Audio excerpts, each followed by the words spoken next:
Good afternoon. Is it on?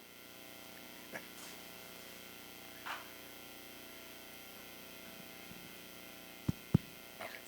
Yes. Good afternoon to the graduating class of 2019.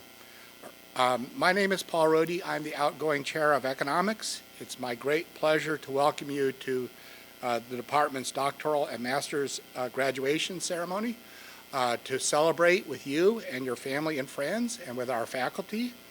At this time of year, I usually look for a hook for my remarks, some kind of anniversary like a bicentennial or a poem to read, something like that. This year I was reduced to finding a prop, but let me cut to the chase. Congratulations on your wonderful achievements, and I'd like to thank you and your family for their support in making this possible. I'm a Michigan parent myself, and I know how important it is to have family to support people through. So let's give a round of applause to the friends and family.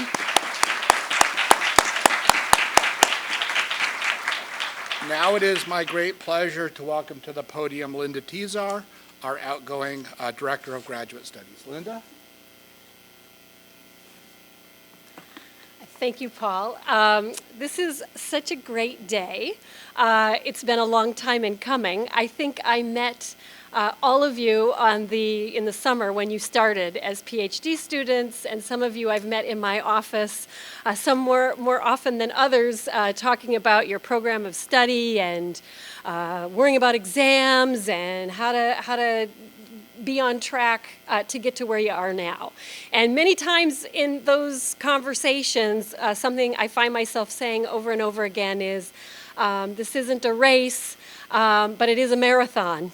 And the finish line is now finally in sight. And I must say, we all are probably a little older and a little more tired, but we made it. So congratulations. The other thing I want to say, I brought a prop too. It occurred to me that I stole your idea. I brought a prop. I don't know if you all know, I didn't know until today, that the very first PhD in economics was granted in 1890. And it was by someone by the name of Frederick Charles Hicks. He wrote on foreign trade of the United States, a distinguished scholar who went on to become the president of the University of Cincinnati. And so I thought, gee, I wonder what dissertation titles look like 100 years later. And I found on our shelves up in Foster Library, 100 years later, a thesis with the title Essays in International Trade. So I guess we learned two things. One is that some problems are never fully solved. And secondly, we have a tremendous amount of determination because we don't give up. So with that, I'm going to turn the floor over to Mirva Sarashek, who is going to be our Master of Ceremonies. This is kind of a new tradition that we have one of your own participate in the ceremony and introduce you and your thesis advisors. So I'm going to sit down, but I'm going to first say congratulations. We're all exceedingly proud of you.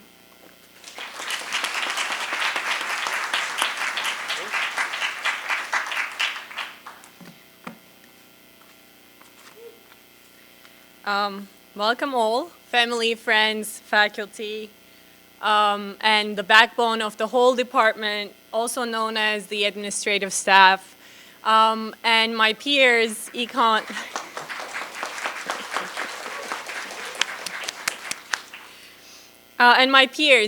of Michigan economics PhD students. I'm honored to be part of this beautiful moment of your lives as someone who knows exactly how messy behind the scenes can look like.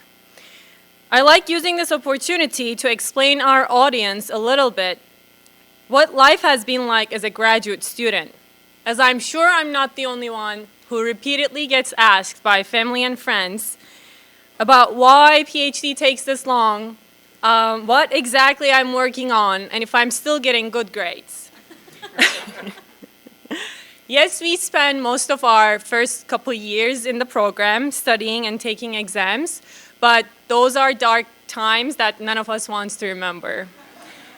Then comes the main part, the transition into becoming a researcher, which I believe can be best explained with an analogy.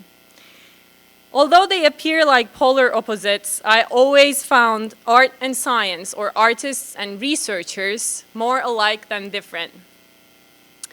The freedom to get to pick what you want to work on is one of the most exciting similarities between the two. In essence, both artists and researchers are striving to see the world in new ways, and both start with a vision. Once we determine a research question, our creativity and imagination take over. We try to find the best way to explain and express what we have envisioned. I'm confident when I say this. We spend a significant amount of time staring either at a computer screen or even just a white wall, really, contemplating. Just like a painter staring on a blank canvas, slightly worried and anxious. Creating something from the ground up that contributes to the society in any way takes months, sometimes years' work, and nothing less than perseverance, dedication, and passion takes you there.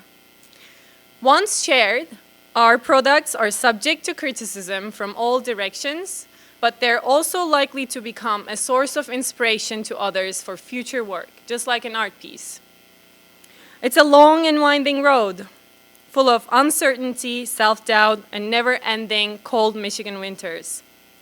But here you are, on the other side of the tunnel, having officially mastered the art of becoming a researcher. On behalf of my and all the other cohorts, who are all looking up to you right now, I would like to congratulate each and every one of you. We are all wishing you good luck in your next chapter with the brand new degree you will now be awarded with. And without further ado, I would like to start calling my friends and their faculty advisors to start our ceremonies. I'm trying my best to have the pronunciations as good as possible, so apologies in advance if I make a mistake. Vaibhavi Balasundaram and her faculty advisor, Jagadish Sivdasan.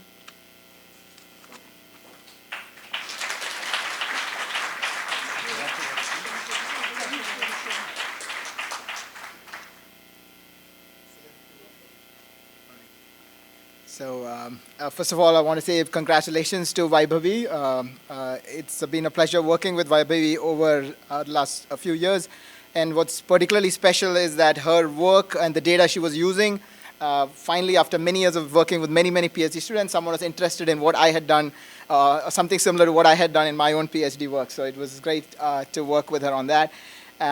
What was unique about working with her was that most of the students who come to see me try to present the best possible face on what they have done. There's no errors, or everything is super robust and everything is great.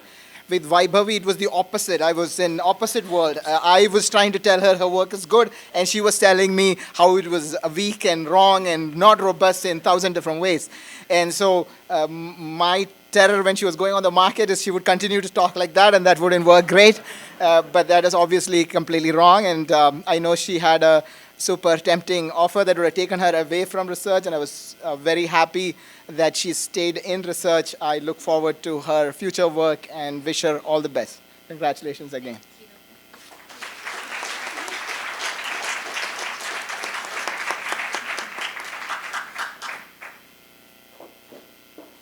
William Boning and his faculty advisor, Jim Hines.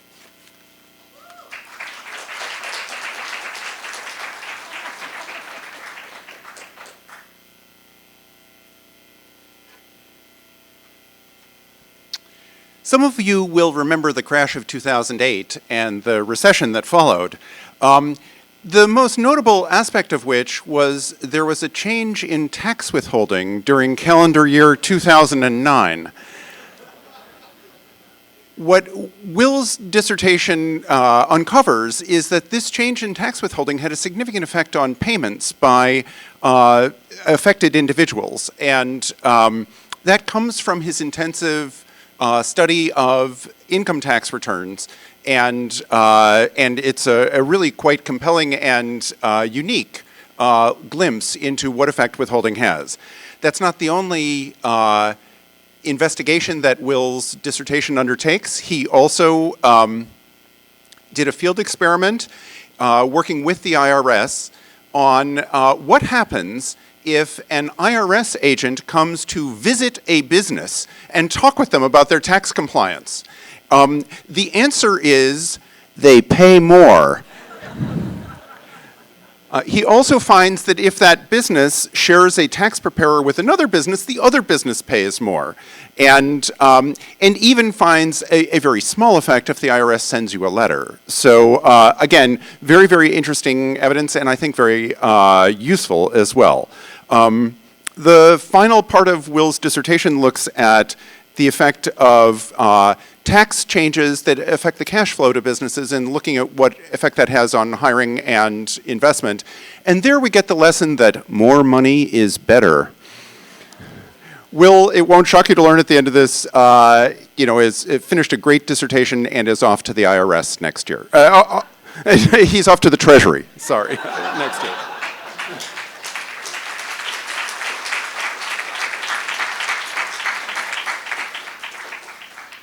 Ying-Jiev Pang and his faculty advisor, Andreas Hagemann.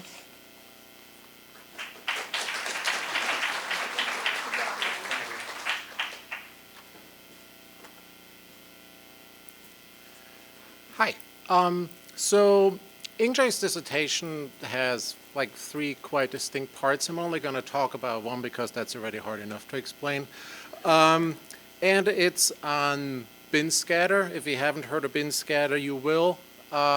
We live in an age of big data, and the problem for us, I think, is visualizing very, very large data sets in a compelling way.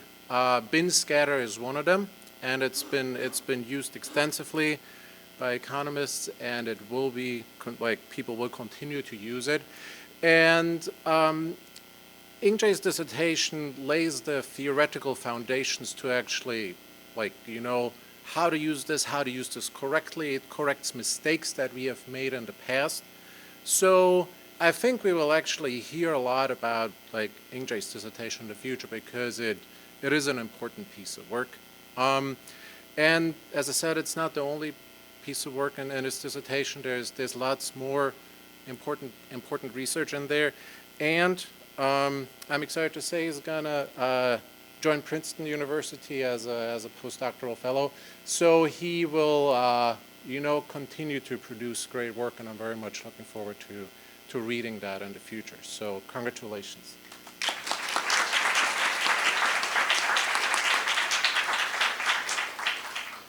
Xing Guo and his faculty advisor, Matthew Shapiro.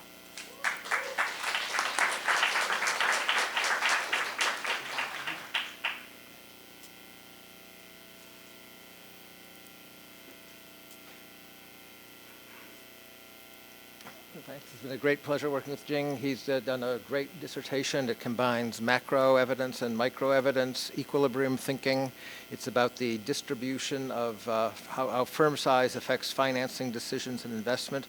And not surprisingly, heterogeneity matters. What small firms giveth, big firms taketh up. And you get very different findings by taking this into account.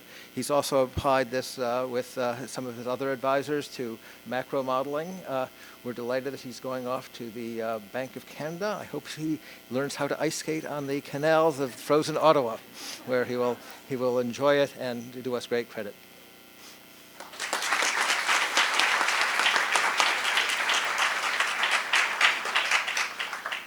Samuel Haltenhoff and his faculty advisor, Javier Cravino.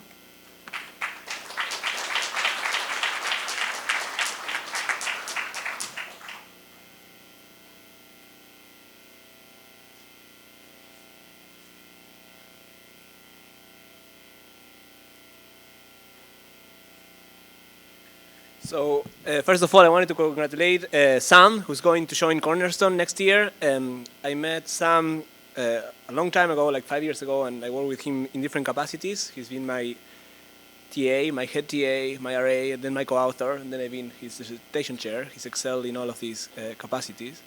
His dissertation studies how policy can affect how labor markets respond to trade shocks.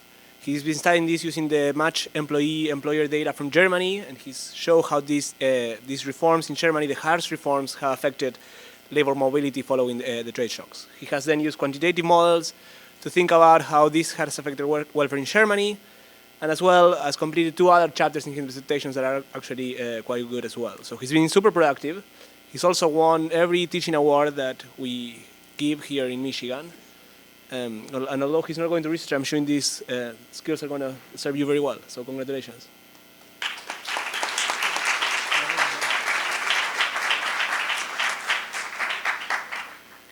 Molly Hawkins and her faculty advisor, John Bound.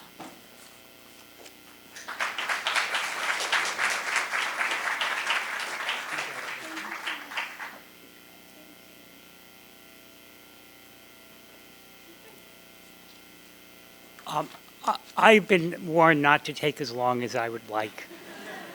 I could go on for hours. One thing I want to say, which hasn't been said so far, is my colleague Charlie Brown, really that's his name, likes to say that here we treat faculty advising as a village, not as an individual affair. And so I'm speaking, Molly has had lots of advice. Anyway, she has lots of good advisors that I admire them all and has learned from all of them. Molly has, unlike most students who come to the graduate program, her entire career here has been focused on a fairly narrow set of issues that motivated her when she came in. She's been interested in disability insurance. Recently, she expressed to me that one of the things that has motivated her in this research is a sense that people who claim that they're disabled probably suffer from limitations. Now, what I don't quite understand is whether Molly understood that that was the motivating belief I wanted to express in my PhD thesis 33 years ago. So it's I can't express in words, as I just showed. Okay, Molly's, we'll call it job market paper, because a lot of times there's a focus on our job market paper as well as there are other chapters in her dissertation. Her job market paper focused on a policy reform in Finland. You might say, why Finland? I'd say, why not Finland? But why Finland, their substantive reasons is that they changed their disability insurance program in Finland experience rates the program, which means that firms, the payroll tax on firms depends on how many people end up who were previously employed at a firm end up on disability insurance. One rationale for that is that firms have to, in some sense, pay for, or they have an incentive to hold on to workers and to accommodate workers who suffer for some kinds of limitations. What's important about this thesis is beyond that it's just interesting and Finland's an interesting place and all that stuff, is that people have proposed similar reforms in other countries, including the United States, and have argued that if we experience rating DI, disability insurance in the United States, it would slow down the growth of disability insurance. There are really big name professors who've advocated for this kind of things in the United States. Pick your pick your Cambridge University that's just your favorite Cambridge University, whichever one of the ones it is, and somebody there will have been advocating for experience rating disability insurance in the United States. And they've claimed that it will slow down the growth of DI.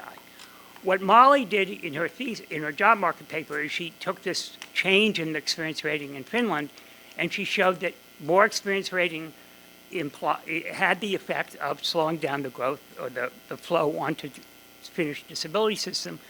But the other thing she showed was it discouraged firms from hiring people who were at high risk of becoming disabled. Why that's important for me is because the people who have been advocating for this in the United States have dismissed that as a possibility. Theoretically, yes, possible, but not likely to be important.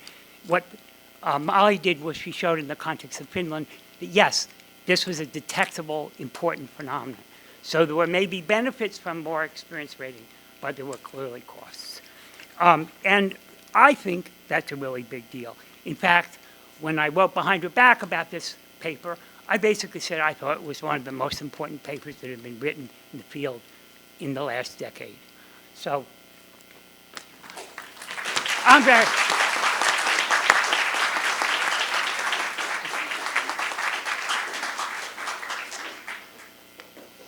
Shinwei Ma and his faculty advisor, Andreas Hagemann.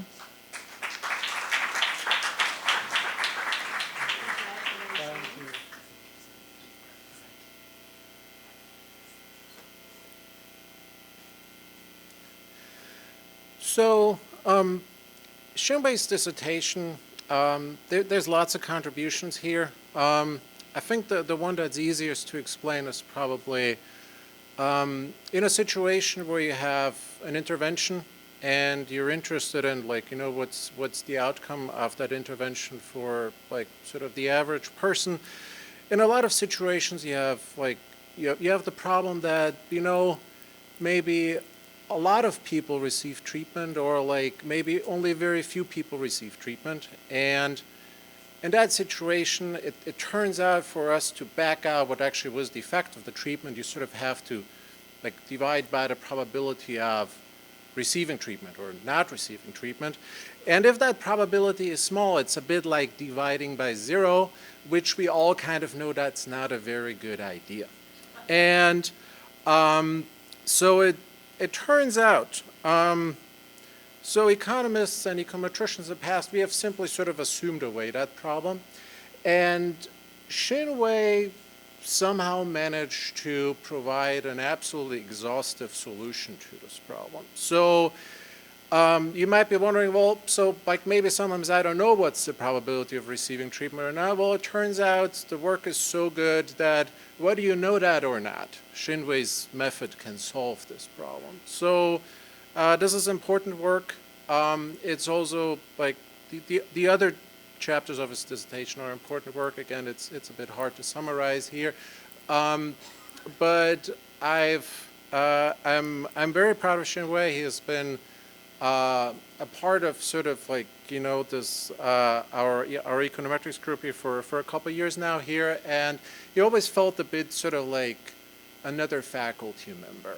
And so his insights, having him like in seminars and so on, it has been an important part of our group. It has been an important part of our seminar, and it is of absolutely no surprise to anyone that he will be joining one of like the meccas of econometrics. He will be joining the University of California in San Diego as an assistant professor in the fall. So congratulations, Shinwei.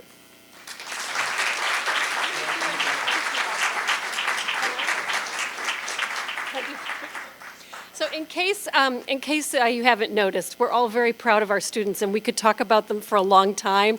I'm just going to implore, since we're not even halfway through our students, I'm going to implore our colleagues to just be very brief, and it doesn't mean that we love you less. It just means we'll talk with you more later. So. Meera Mahadevan and her faculty advisor, Linda Tisar.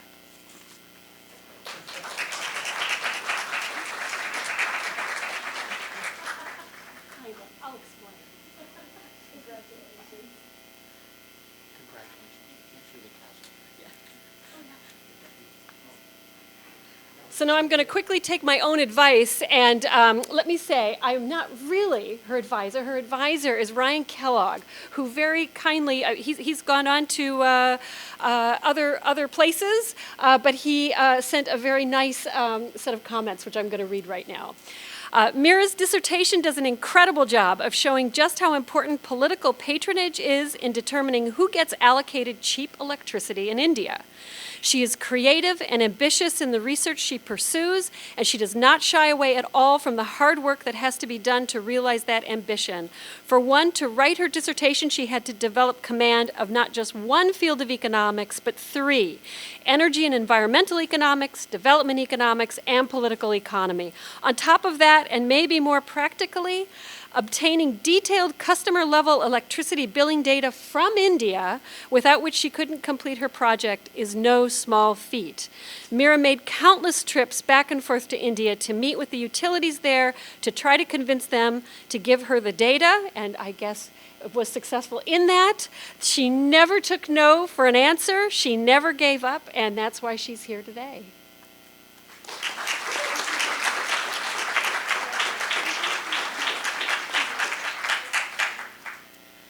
Nicolas Morales and his faculty advisor, John Bound.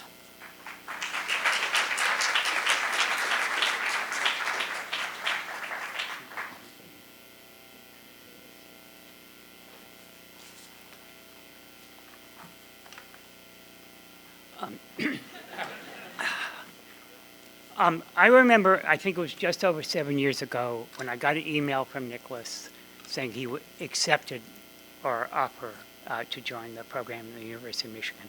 I was delighted. I was excited. What I saw in his application made me think he was going to come here and do great things. I underestimated him based on that, his file. He would come. The first year, I didn't have much contact with him. I would hear rumors about this guy in the first year who knew how all the math, who all knew the economics, who helped everybody else. It was Nicholas. Then I hired him to do a kind of labor-intensive, data-intensive task. He did a great job at that. Then I stole him away from that task to work on another project that I thought would be more intellectually engaging for him. That produced a product that eventually would be picked up in the newspapers, Breitbart News, and the Hindustan Times.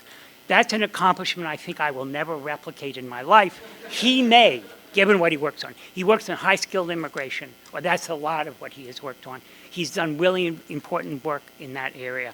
Surprised that the big guns, at least in labor economics, who've worked on immigration, have treated the economies from which people emigrate or the economies into which they immigrate as closed economies. That means they're the only economy that exists in the world. Where these people are coming from, well, who cares?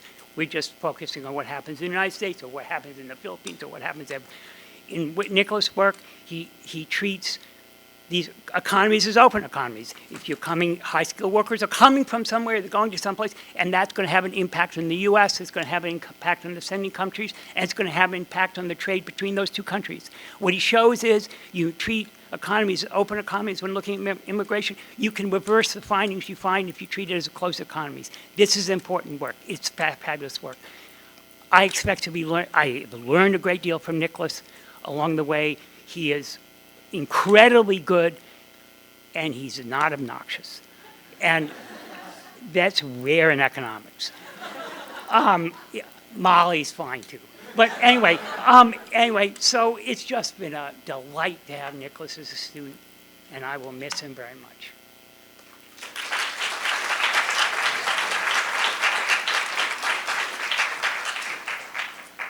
Kenichi Nagasawa and his faculty advisor, Andreas Hagemann.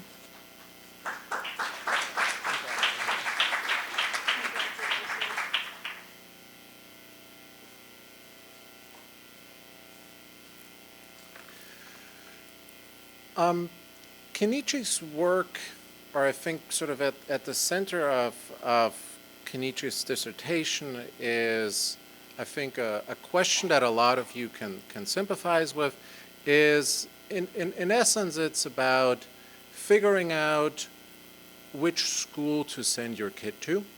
And what Kenichi's work is here is it tells us, well, what is the effect of the school and your environment on, the outcomes of a student, maybe your child. So when you think about that, right, there's lots of things that can go on here. There's, you're a parent, you bring lots of, stuff, to your child, whether it's just through nature or through nurture. And so it's really hard to disentangle the effect, actually, of the school on that child. And it turns out, if you're lucky enough, there's something you can do. And Kenichi figured that out for us. It turns out there's a pattern, and if there's a pattern, you can back something out. And Kenichi has a very, very clever solution to this problem. And I think the word clever is something that I have used many times in the past to describe Kenichi and his work. His job market paper, the first main chapter of his dissertation, I think clearly shows that. The two other chapters are fantastic too. In fact, one of the papers is probably one of my favorite papers in the last couple of years of anyone. They're all incredibly clever, and I hope to see much more of that. We will see much more of that actually because Kenichi will join the University of Warwick in the UK as an assistant professor in the fall. So let's congratulate Kenichi on a job well done.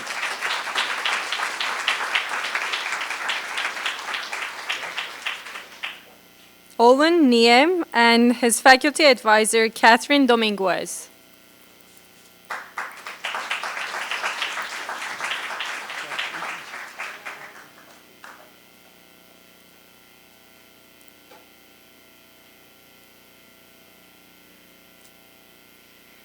It's a real pleasure here to speak about Owen, who I've now known for, I think, about 6 years.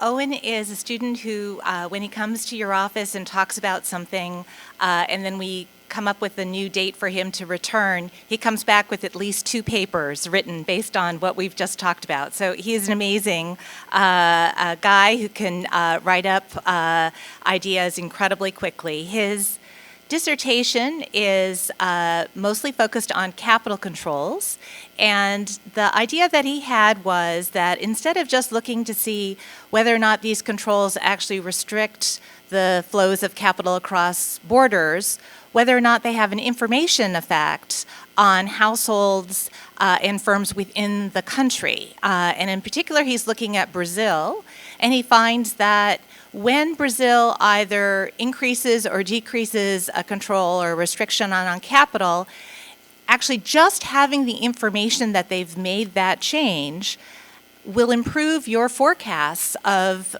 future GDP for Brazil, which is kind of an amazing thing that he was able to disentangle this information effect.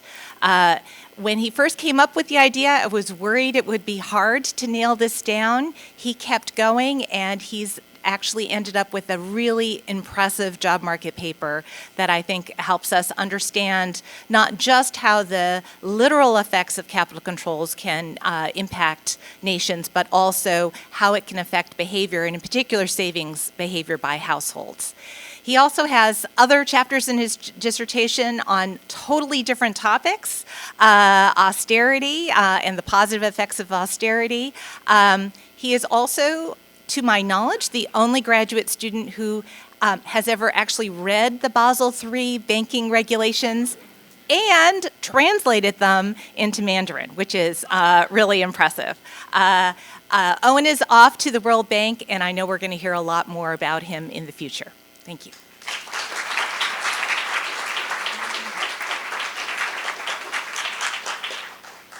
Max Risch and his faculty advisor, Jim Hines.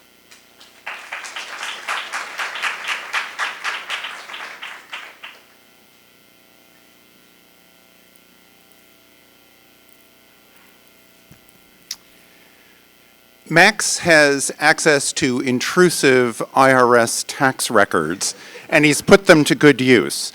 You might ask the question, if a business becomes more profitable to the owner, how much of the additional profits would they share with their workers?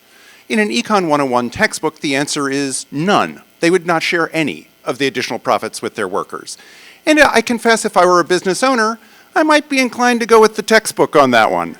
But what Max finds, looking in a very clever examination of the 2012 tax change and exploiting the data that he's got, that when business owners had less money because they had a tax increase, their employees did not get raises as quickly as other people's did. That in fact, it appears from the evidence that business owners share about 18% of any marginal profits with the workers. These are small-ish businesses with the workers who work for them. And once you have that insight, it turns out to make a lot of difference, not just to our understanding of tax policy, but also efficiency and a lot of other important things. That's not the only investigation in Max's thesis that exploits these really interesting data that he's got. He looks, after the crash of 2008, there was US legislation that increased the penalties and enforcement for people who were not reporting their foreign accounts. And there's a question of how much unreporting had been going on before that. And in Max's thesis, they look at the data and draw the inference that $100 billion had been unreported that was then subsequently reported. $100 billion by Americans. And I can tell you a few of those dollars were mine. So that's really the best source of information that we have on that kind of question. The final issue is that he looks at is the rise of independent contracting and how that's revealed in the tax data that we have. And the answer is there has been a rise in the US economy of independent contracting. Of course, the tax incentives for that have recently gone up with the 2017 bill, which is why I won't be teaching in the Michigan Economics Department anymore, but Jim Hines LLC will be. Max is off to Princeton for a postdoc, and we're sure quite great things after that.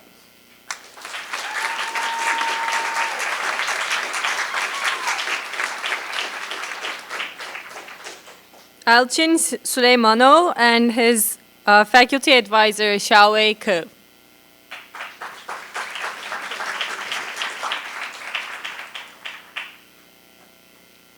It's a great pleasure and to work with Elçin during the past few years. So Elçin is an exceptionally talented, creative, and hardworking young researcher. So during the past few years, he has completed 5 high-quality theory papers, including his solo job market paper, in which he introduces and characterizes a new model of non-Bayesian updating, and also a co-authored paper on random limited attention, which is now one of the best economics journal. That's among 5 other papers he has done. So I started working with Elçin closely during last year, and then Elçin, back then he was choosing his job market paper topic, and the topic he was selecting was kind of different from his previous work. So I was a bit worried because given the limited amount of time, starting a new topic might be very risky. But very soon I was surprised by how fast Elçin was able to master a new subject, both in terms of depth and also breadth. And also I was surprised by Elçin's creativity and also productivity. So let me summarize by quoting a sentence from Yusufjan, who is Elçin's advisor, but now in Maryland. So Yusufjan said, Elçin is without a doubt the best theory student I have seen in my 11-year tenure in Michigan, including students in Maryland. So congratulations.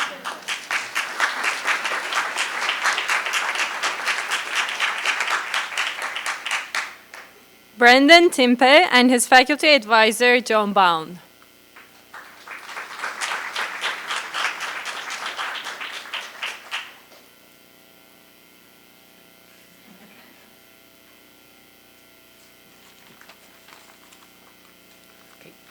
Something I should explain before talking about Brendan is that, that 7 years ago, I was chair of graduate admissions, which means all these people you see graduating right now are people who I admitted. And what is also, it turns out we get an incredible group of people applying to the graduate program. When I was chair, it was 800 a year. Virtually every one of those people looks like they could flourish here. And so it's a difficult job, and in the end, I at least, and I think it's true of other people who've been in my position, end up having a good deal of discretion. And so most of the people graduating this year, I actually remember when I admitted them. And I also believe that I wasn't our chair's first choice at this job. Maybe I was the 3rd or 4th. And so I sort of thought, I could, if I mess up, if this person doesn't turn out to be doing a good job during their program, he's going to come back and tell me, I knew you weren't any good. So it's a pleasure to see, for me, how well people have turned out. Brendan, I remember very clearly when I admitted him. His undergraduate field was not economics. He spent some time working as a reporter and doing other things before he started deciding he was going to become an economist. And that kind of resonated with me for a number of reasons, probably because that was my history, but also because I had the sense that this guy, he would basically understand the appeal of economics for somebody who wasn't an economist, which is important as a teacher, as also just in communicating things to people. But he would also understand the limitations of economics, which I can say is not true of all of us, maybe all the faculty now here, but it's not true of every economist in the universe, as you probably know. So this is Brendan as an applicant. He had all the credentials that everybody else had in terms of math, econ, research experience, but he had this other thing going for him too. So I was rooting for him from the get-go. Anyway, so over time, he's gone through the program, he's done well. I'm not his chair, Martha Bailey is his chair, but I'm on his committee. His job market paper focused on what he discovered was that through sort of kind of quirks in policy, the United States actually experimented with maternity leave policy that I guess a couple of decades ago because of the interactions of various laws in some specific states. So maternity leave is something that is a really hot topic, as I guess probably most of you know, at least in the United States, because the United States is probably the only developed country in the world that doesn't have maternity or paternity leave mandated. Lots of people are proposing that we should have mandated maternity leave like the rest of the developed world. And what Brendan chose in his job market, people I think thought there was no evidence for this exists in the United States because we don't have a mandated policy. So how could you tell what the impact was? He discovered that in fact, because of interactions of several policies, that several states had actually implicitly had an experiment for for the impact of mandated maternity leave on outcomes. And what Brendan found in his thesis was that in fact it had what economic theory would predict would happen to the labor market opportunities for women. Economic theory isn't always right or maybe pointing in the right direction, but magnitudes are too small. Quantitatively important negative impacts on the labor market opportunities for women, and also suggestive evidence of long-run effects for the children born under these policies. So I think this is an important paper that I think has the potential for actually influencing the way some people who haven't already made up their minds about what the truth is, may have a chance of convincing them what's true.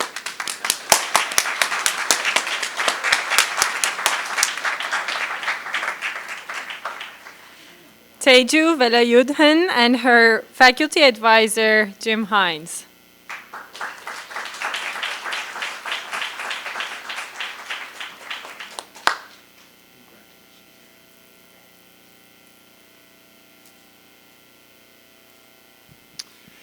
So the country of India introduced a value-added tax, a national value-added tax, but as many countries, especially developing countries do, there was an exemption if your firm is small enough. Part of Teju's dissertation looks at what is the effect of the value-added tax and how burdensome is it? It turns out it turns out that if you were required to file your value-added tax, comply with value-added tax if you had revenues of 10 million rupees or more, and a staggering number of Indian enterprises reported revenues of 9,999,000 rupees. Teju's thesis looks carefully at this pattern and interprets it, and we learn a lot about the effect of value-added taxes that way. Another part of her thesis looks at Americans and online purchases. Alas, if you haven't bought anything online recently, it is now the case that the vendors generally withhold tax when you buy online. That wasn't always the case. If you go back in the past, Americans had to pay sales tax on their online purchases. It's just you were kind of on your honor to do it. The question is that this part of Teju's thesis looks at is how many people actually did it? And of course, they're not going to tell you, but you can infer it. And it turns out not very many did it. When you look at voluntary tax collection agreements in the era before the Wayfair case, you find that online purchases drop precipitously when taxes are withheld by the vendors. The final part of Teju's thesis takes us to the country of Indonesia. Indonesia has hundreds of these provinces, and a number of them broke apart a few years back, so that they increased. It would be like American states breaking apart, you know, like Eastern and Western Michigan breaking apart. That happened in Indonesia. And one of the questions is, what effect does that have on bribe shakedowns by public sector officials for firms and other enterprises in their area? By breaking apart, you have more competition, but you have other things that go on too. And what Teju's thesis finds is that this increased competition did have an effect on bribe taking by local officials. Having learned about government officials taking bribes, Teju is going to be working in the public sector after graduation. She has a postdoc at Ohio State University for next year, and then after that will be an assistant professor at the University of California, Irvine.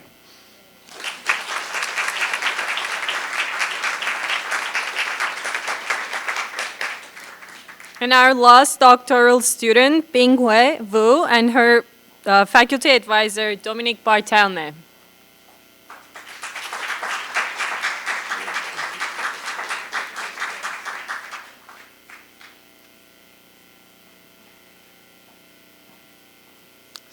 Well, so congratulations to Pinghui. Pinghui was the very first student for whom I've served as chair on her committee. So she'll always have a special place in my heart that way. It was my very first year as an assistant professor here that Pinghui walked in my office and started talking to me about a research project looking at the heterogeneity in the impact of import competition on workers' prospects depending on the characteristics of their local labor market. And this would be her third year paper that she was thinking about. And unusually, perhaps, this turns out to be the first chapter, several years later, of her dissertation. Rather than describe it in more detail, what I'm just going to say is that what stands out to me about Pinghui's approach to economics is really the desire to combine the rigor of economic research methods and sort of the pressing nature of policy questions, and really practically looking at those questions that have a very practical implication and impact on people's lives. And she's going to be continuing to do that here at the University of Michigan at the Poverty Solutions program, and we're very happy to have her around for years to come. So congratulations, Pinghui.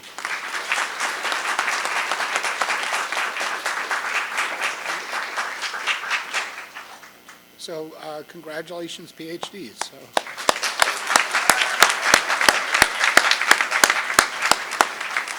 So now I'd like to have Alan Deerdorf come up and speak about our MAE program. Thank you, Paul. Yes, I'm the director of our program for a Master's in Applied Economics. This is a two-year program that we have had for quite a long time. We started the program back in the mid-1970s. I don't remember the year exactly. We were certainly one of the first, if not the first, to have a program that develops students with the applied tools that they can then take out to the job. And it is not a predecessor for a PhD program. The point of it is to learn stuff, no offense to PhDs, that you can actually use on the job. And so we've been doing that for a long time, and we have a wonderful class again that is graduating today, and we'll introduce them in a few minutes. But let me just tell you a little bit about the class. We have 21 students graduating this year. 6 of them, I believe, are unable to attend this ceremony, so you won't see quite that many. They entered the program in the fall of 2017, with a few exceptions. They come from a bunch of different countries. We have students in the graduating class from the United States, from China, from Taiwan, Japan, Korea, South Korea, Germany, and Mexico. And a number of them are doing dual degrees. That's a very common thing among master's students at Michigan, not so much, although it's heard of, for PhD students. So we have students with dual degrees in engineering, particular kind of engineering, industrial and operations engineering, in data science, doing some dual degree or a graduate certificate program. We have them with the Masters in Public Policy in the Ford School, and also the Masters in Public Administration, also in the Ford School. So a variety of things that they are doing. They don't necessarily tell us what they're doing. We want them to. Julie Hines is the administrator for this program, and she has, I'm sure, spent far more time with each one of you students than anybody else, probably. Maybe your professors in your courses would spend more, but anyway, Julie is so essential to this program.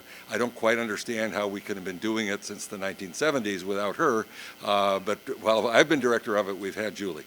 And she has been trying to get them to respond to a questionnaire to tell us where they're going and what they're going to do next. And we know for some of them, because they did respond, but many of them have not. So I'm working on whatever threat I'm going to hold over you if you don't answer the questionnaire. But anyway, we have learned that some of the graduates you're seeing here are going to be going to securities firms, Deloitte, a tax firm, risk management job in Tampa, and let's see, what have I got? Asset management company, and one has been admitted to another academic program. The program is not meant as a stepping stone for a PhD, but of course some students do decide to go on to another academic degree, and that's very fine as well. All right, we're going to call their names. They're going to come up. I'm not going to call the names. One of their professors who taught them statistics, Dr. Asenka Asenova. Got it. So she knows all of them, and they know her. He's going to read the names. She's been working on those as well. So as she does that, please come up here. I'll hand you a little folder and shake your hand, and we're going to take your picture. And then you'll shake the hand of Paul as well. You're supposed to get up. Sit over here. That's your part. Paula Avila Palomares.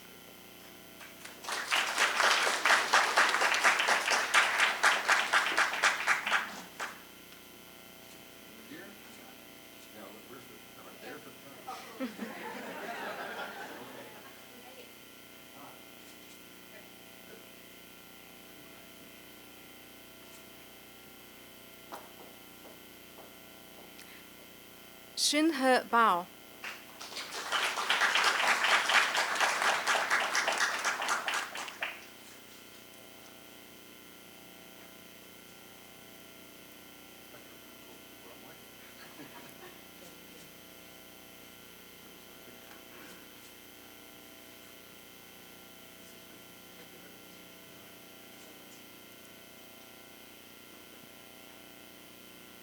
Yo Ning Chan.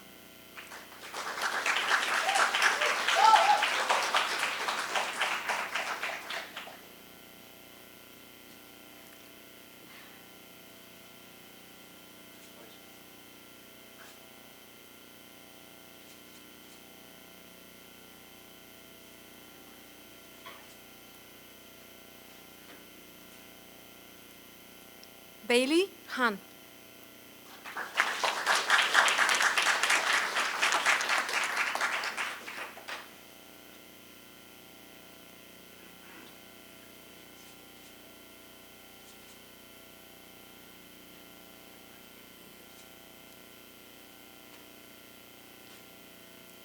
Chun Yu Ho.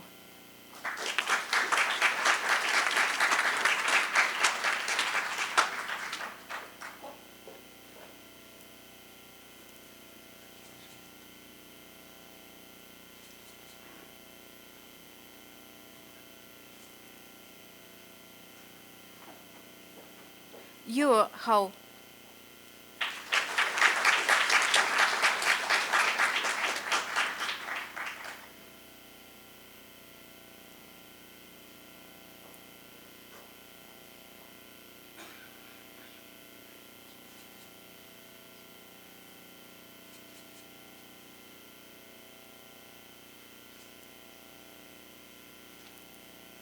Yejun Lee.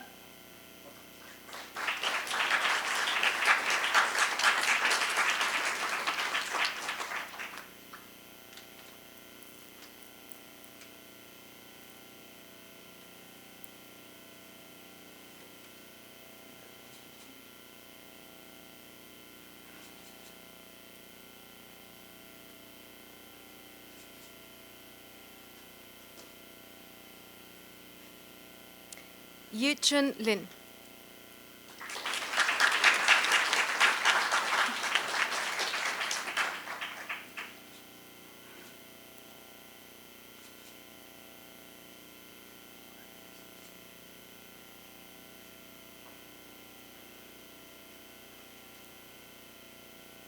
Chan Lo.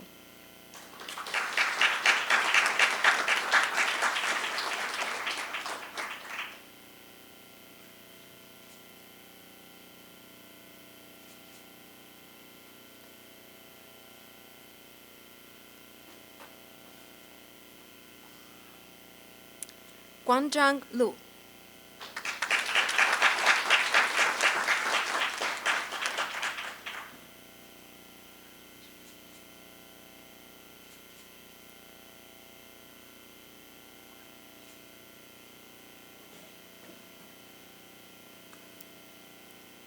Yo Togami.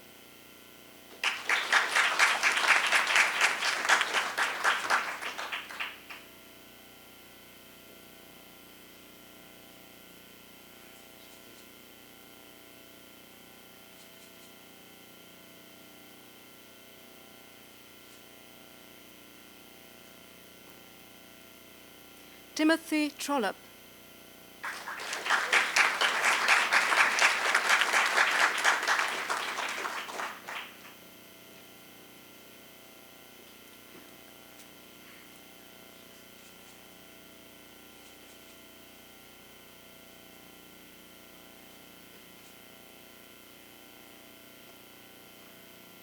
Xiao Yan.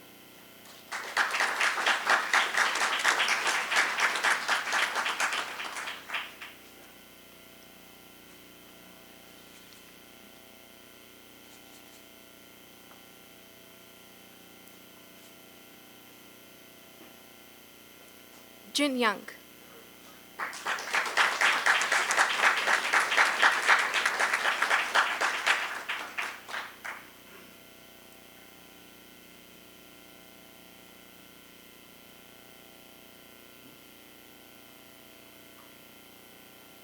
Sorry, next. Sija Yu.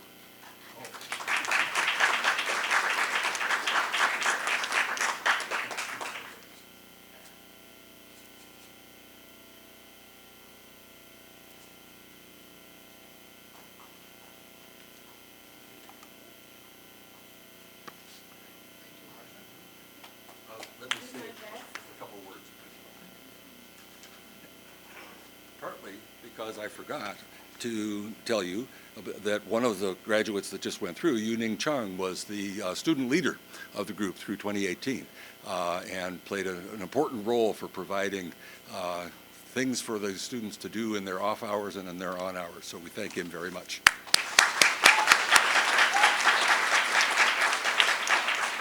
And then I just want to congratulate everybody because I was too busy doing other things to do it. So let's give them one last round of applause.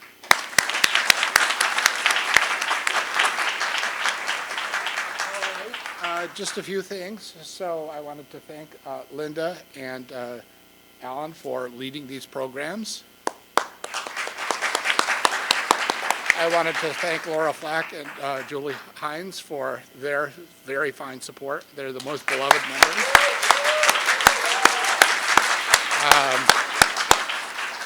We have, so Mira, I think, wanted us to move the tassels. We do not move the tassels in the PhD or master's programs. If you move the tassels, the magic disappears. No tassel moving. You got to keep them the same. That's undergraduate. So your dissertation will go up to place. Okay, we have 2 photographs to take of the PhDs and the master students, and then finally there's a reception upstairs, and we hope all of you will join us. So thank you so much, and thank you for being such supportive people.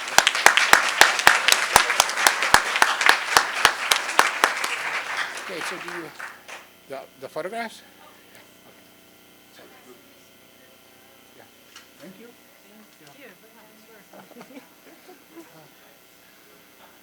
It just, John Bound is on, it's like, just, you tell him to shut the.